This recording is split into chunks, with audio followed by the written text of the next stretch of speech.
এই জন্য স্মৃতিচিহ্ন যেখানে সেখানে স্মৃতি ফেলেই নিতে হবে। কারো কোনো জিনিস ওলি আল্লাহর কর্মকাণ্ড দেখলেই নিতে হবে। তিনি কোনো পাগড়ি রেখে গেছেন, এটা দিয়েই সারাদিন চলতে হবে। তিনি কোনো চেয়ার রেখে গেছেন, এটাকে সংরক্ষণ করে যেতে হবে। এইগুলি হচ্ছে জাহিলিদের কাজ। ইমানদার এগুলির পিছনে ছুটে চলে না। ইমানদার আল্লাহর সন্তুষ্টির জন্য নিজেকে নিয়োজিত রাখে। একটু উদাহরণ দিলে বুঝতে পারবেন। রাসূলুল্লাহ সাল্লাল্লাহু আলাইহি সাল্লাম তিনি যখন মক্কা বিজয় করেছেন, মক্কা বিজয়ের পর রাসূলুল্লাহ সাল্লাল্লাহু আলাইহি সাল্লাম মক্কার কাবার ভিতরে থাকা সমস্ত মূর্তি ভঙ্গ করেছেন। ঐতিহাসিক স্মৃতিচিহ্ন বলে রেখে দেন নাই, বলেন না কি ছিল ইতিহাস হিসেবে রেখে দিলাম, তা কিন্তু জায়েজ নেই। বরং তিনি কি পড়েছেন, কুল জাআল হক ওয়া যাহাকাল বাতিল ইন্নাল বাতিলা কানা যাহুকা। হক এসেছে, মিথ্যা উপস্থিত হয়েছে, মিথ্যা তো উপস্থিত হবারই ছিল।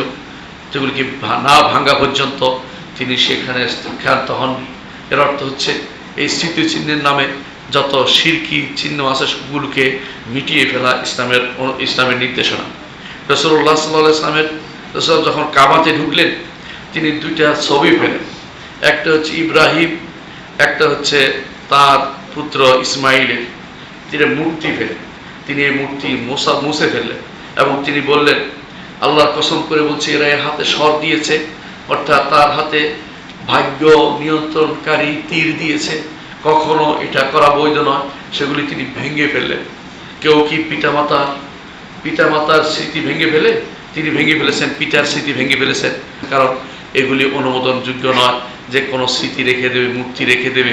এমনকি তার কাবার দেয়ালে ছবি ছিল, ঈসার ছবি ছিল, বলে থাকে মারিয়ামের ছবিগুলি সবগুলি মুছে ফেলা হয়েছে। কারণ কোনো শিরকের কোনো কিছু রাখা ইসলাম অনুমোদন করে নাই। এর অর্থ হচ্ছে এইগুলি রেখে দিতে হবে, এগুলি ভেঙে ফেলতে হবে, অর্থাৎ শিরকি চিহ্ন রক্ষা করা যাবে না। এটাই ইসলামের নীতি।